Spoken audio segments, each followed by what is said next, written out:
Shalom Sobat Samas yang terkasih. Kembali kita berjumpa dalam Renungan Samas edisi 8 Februari 2025 hari ini. Mari kita berdoa sebelum kita memulai. Segala puji dan syukur kami naikkan kepadamu ya Tuhan, yang begitu baik dan setia di dalam kehidupan kami sampai hari ini. Kini kami menyediakan waktu kami untuk mendengarkan isi hati Tuhan yang menjadi penuntun hidup kami, khususnya sepanjang hari ini. Terima kasih ya Tuhan. Kami mohon tuntunan-Mu agar kami dapat merenungkan firman-Mu dengan sebaik-baiknya. Dalam nama Tuhan Yesus kami berdoa dan memohon. Amin. Bacaan kita hari ini saya pilihkan dari Yeremia 1 ayat 4-8 sesuai dengan tema hari ini, yaitu Yeremia menerima panggilan. Yeremia 1 ayat 4-8 berbunyi demikian. Firman Tuhan datang kepadaku, bunyinya.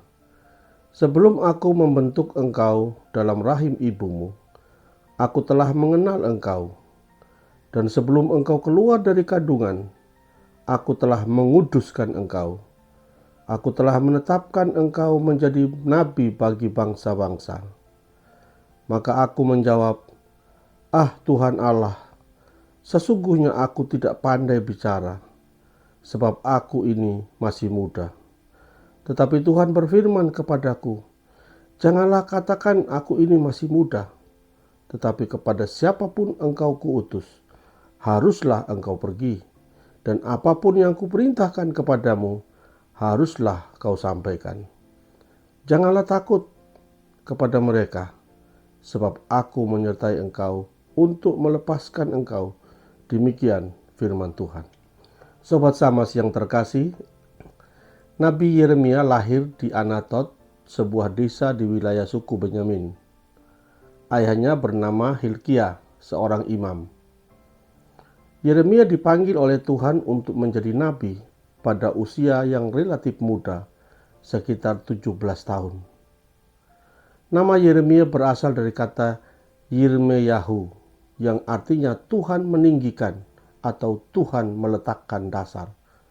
Pelayanan Nabi Yeremia berlangsung selama lebih dari 40 tahun pada zaman pemerintahan Raja Yehuda yang tidak taat, yaitu Yosia yang hanya pada awal-awalnya ia taat, Raja Yoyakim, dan terakhir Raja Sedekia yang paling jahat seperti Raja Ahab di kerajaan Israel.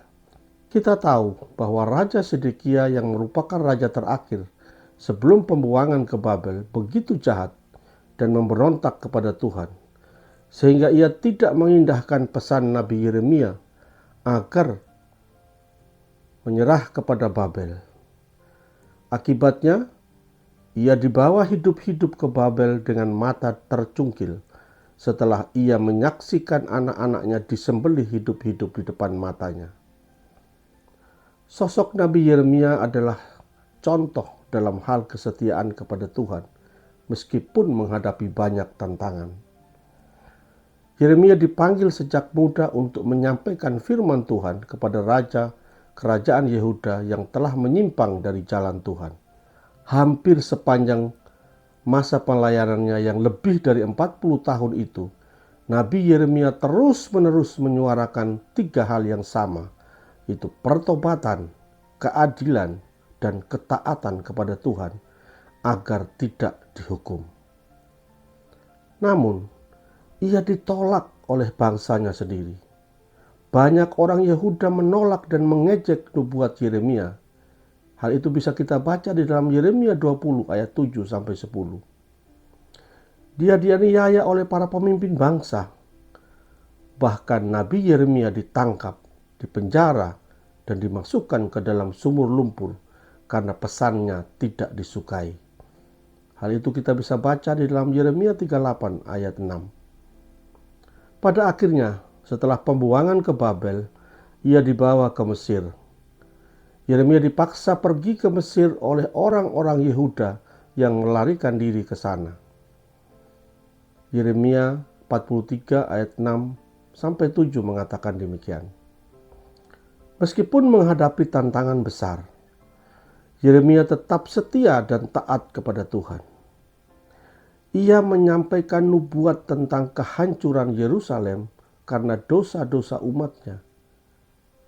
Namun, bukan hanya penghukuman yang ia sampaikan, ia juga menyampaikan sebuah harapan.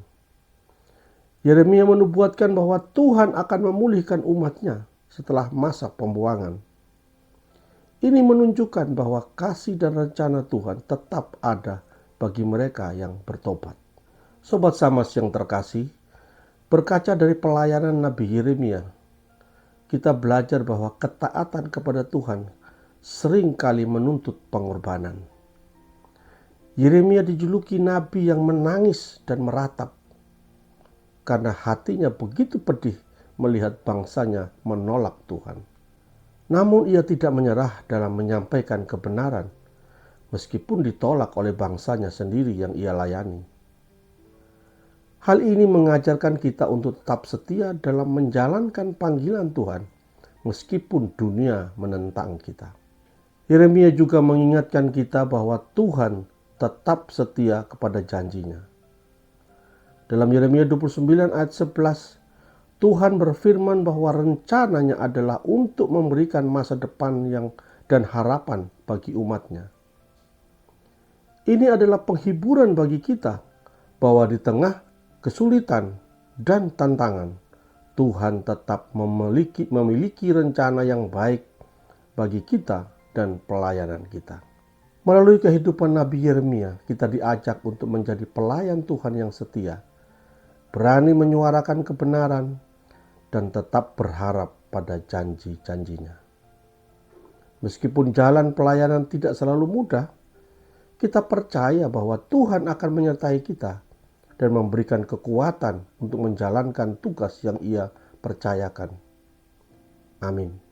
Mari kita berdoa. Ya Tuhan, terima kasih untuk kebenaran firman-Mu yang kami renungkan hari ini. Kami sadar bahwa kami hidup di tengah dunia yang cenderung menolak dan menentang kebenaran-Mu. Namun, kami percaya Tuhan akan menguatkan dan memberikan kami hati yang tetap taat dan setia dalam menjalankan pelayanan kami sampai tiba waktu Tuhan yang terbaik. Dalam nama Tuhan Yesus kami berdoa. Amin. Demikian renungan kita hari ini. Selamat beraktivitas. Tuhan Yesus memberkati.